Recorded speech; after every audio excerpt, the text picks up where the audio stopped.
Good evening, everyone. Tonight, I'm so happy that you have come to spend some time with me. And I'm going to read you a classic bedtime story. The story of Peter Rabbit by Beatrix Potter.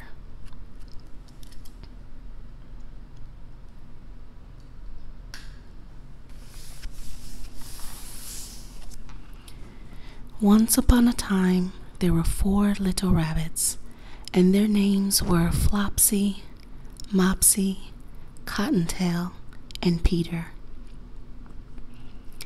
They lived with their mother in a sandbank underneath the root of a very big fir tree.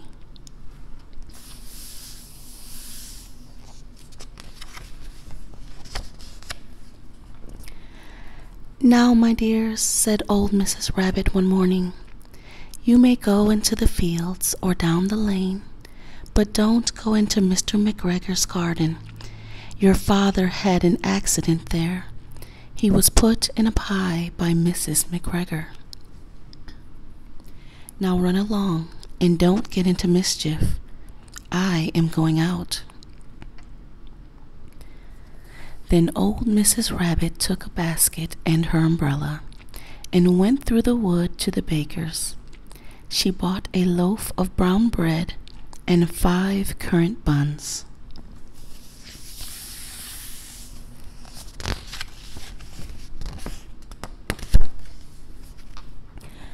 Flopsy, Mopsy, and Cottontail, who were good little bunnies, went down the lane to gather blackberries. But Peter, who was very naughty, ran straight away to Mr. McGregor's garden and squeezed under the gate.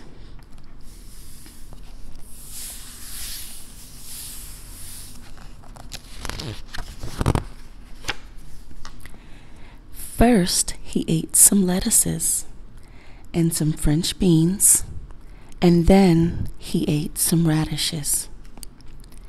And then, feeling rather sick, he went to look for some parsley. But round the end of a cucumber frame, whom should he meet but Mr. McGregor?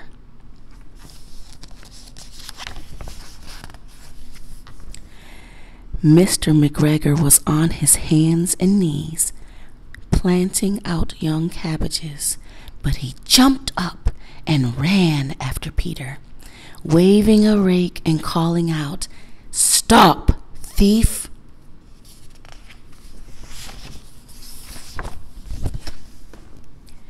Peter was most dreadfully frightened. He rushed all over the garden, for he had forgotten the way back to the gate. He lost one of his shoes among the cabbages and the other shoe amongst the potatoes.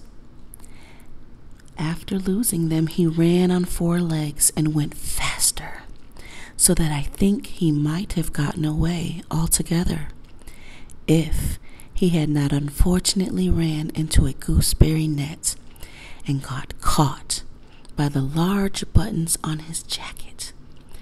It was a blue jacket with brass buttons, quite new.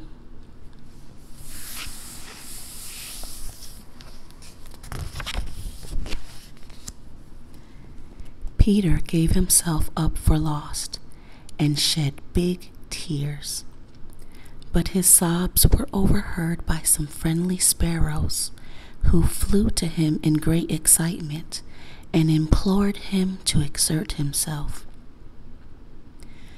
Mr. McGregor came up with a sieve, which he intended to pop upon the top of Peter, but Peter wriggled out just in time, leaving his jacket behind him.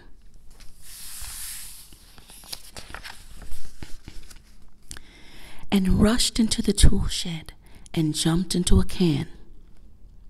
It would have been a beautiful thing to hide in if it had not had so much water in it. Mr. McGregor was quite sure that Peter was somewhere in the tool shed, perhaps hidden underneath a flower pot. He began to turn them over carefully, looking under each. Presently, Peter sneezed. Kerchoo! Mr. McGregor was after him in no time.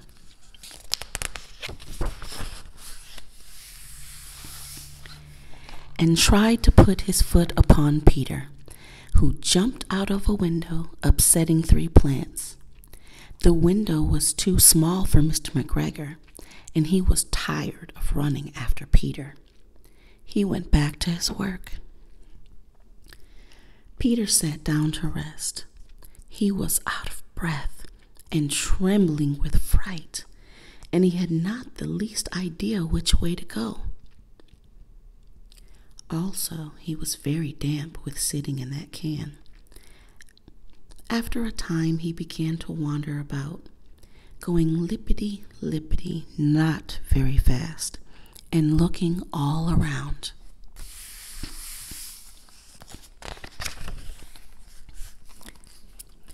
He found a door in a wall, but it was locked, and there was no room for a fat little rabbit to squeeze underneath.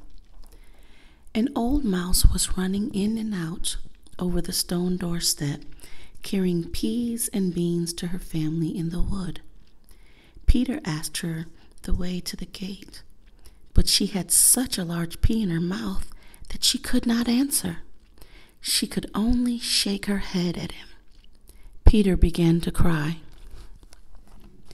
Then he tried to find his way straight across the garden, but became more and more puzzled. Presently he came to a pond where Mr. McGregor filled his water cans. A cat was staring at some goldfish. She sat very, very still, but now and then the tip of her tail twitched as if it were alive. Peter thought it best to go away without speaking to her. He had heard about cats from his cousin, Little Benjamin Bunny.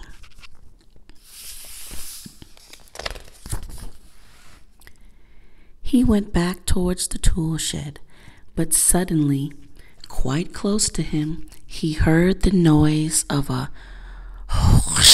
scratch, scratch, scritch. Peter scattered underneath the bushes, but presently, as nothing happened, he came out and climbed upon a wheelbarrow and peeped over.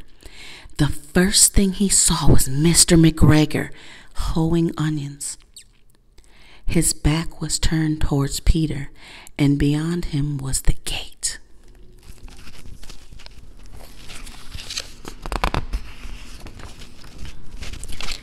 Peter got down very quietly off the wheelbarrow and started running as fast as he could along a straight walk behind some black currant bushes. Mr. McGregor caught sight of him at the corner, but Peter did not care.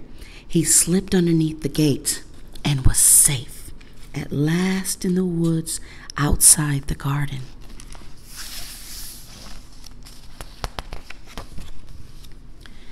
Mr. McGregor hung up the little jacket and the shoes for a scarecrow to frighten the blackbirds. Peter never stopped running or looked behind him till he got home to the big fir tree. He was so tired that he flopped down upon the nice soft sand on the floor of the rabbit hole and shut his eyes. His mother was busy cooking. She wondered what he had done with his clothes. It was the second little jacket and pair of shoes that Peter had lost in a fortnight.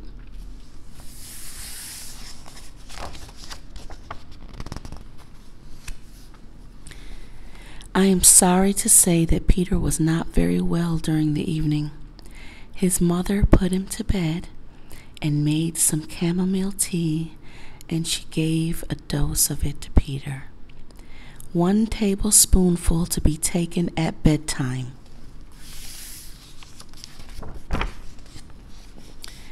But Flopsy, Mopsy, and Cottontail had bread and milk and blackberries for supper.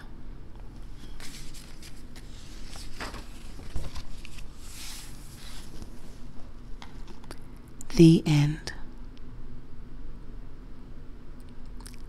Now we may sleep.